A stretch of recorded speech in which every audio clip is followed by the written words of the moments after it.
مجھے مطالعے کا طریقہ حضرت والد ماجد نے سکھایا۔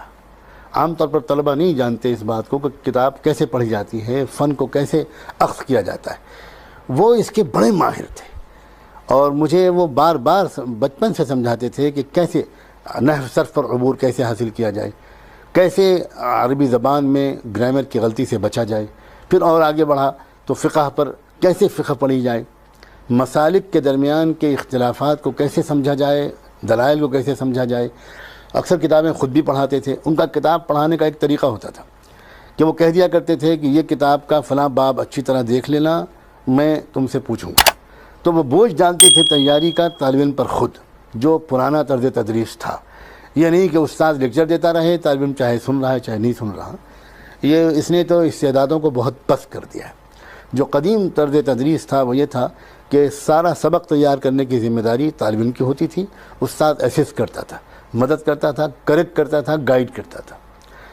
تو جو محنت پڑتی تھی وہ طالب علم پر پڑتی تھی۔ اس کی وجہ سے گویا خود اس عبارت کو سمجھنے اور اس کے اصل مضمون کو سمجھنے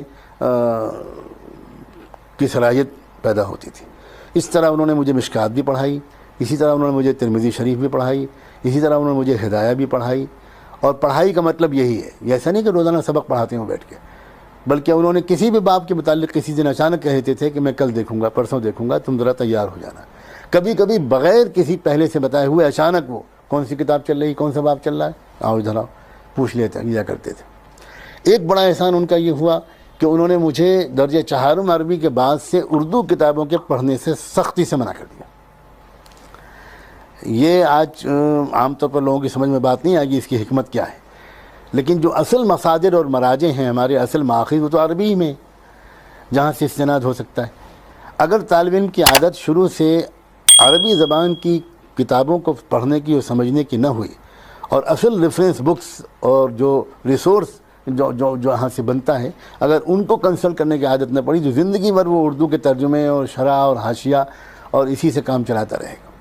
مجھے یاد ہے کہ میں ریاض الصالحین حدیث کی کتاب تھی، اس کا اردو ترجمہ پڑھ رہا تھا، زاد سفر، جو حضرت مولانا علیمیہ کی والدہ معاوجہ نے کیا تھا، اس کو پڑھ رہا تھا۔ انہوں نے اس کتاب کو پڑھتا ہوا دیکھ کر مجھے اتنے تعجب کا اظہار کیا اور ناراضگی کا اظہار کیا جیسے میں کوئی ناول پڑھ رہا ہوں۔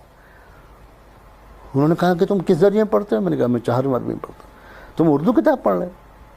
چہارم میں اردو کتاب پڑھ رہے ہو؟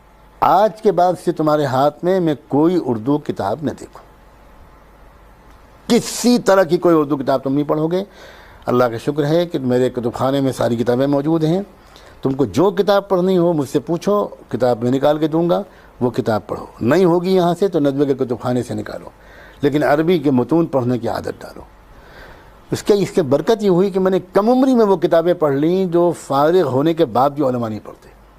مسلم شریف کی شروح پڑھ لیں، بخاری کی شروح پڑھ لیں، حالانکہ ہم نے ندوے میں بخاری نہیں پڑھی، لیکن فتح الباری میں پہلے ہی پڑھ چکا، عینی میں پہلے ہی پڑھ چکا۔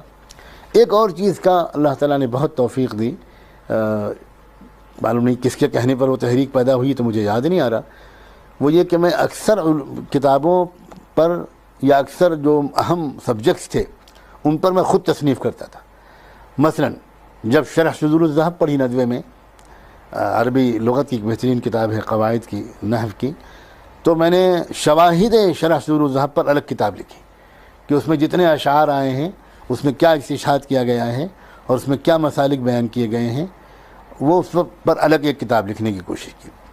تفسیر جب ہماری شروع ہوئی تو ایک تو اللہ کے شکر ہے بڑی توفیق مجھے یہ ملی کہ میں استاذ کے درس کو لفظ بلفظ لکھتا تھا، اور یہ بھی ایک خاص بات تھی کہ وہ درس دیتے تھے اردو میں اور میں اس کو براہ راست لکھتا تھا عربی میں، اسی وقت عربی میں لکھتا چلا جاتا تھا تاکہ اس کی عربی کی بولنے اور لکھنے کی قدرت بڑھے، شاید یہ نیت رہی ہوگی۔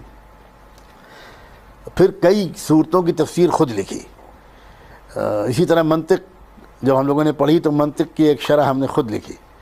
مختلف مشکات کے جتنے اختلافی مسائل ہیں ان اختلافی مسائل پر خود اپنی ایک کتاب لکھی اسی دور تعلیمی میں، جبکہ میری عمر اس وقت جبکہ میں یہ چیزیں پڑھ رہا تھا 14 سال 15 سال 16 سال تھی۔ میں سن 71 میں ندوے سے فارغ ہو گیا، یعنی 16 سال کی عمر میں۔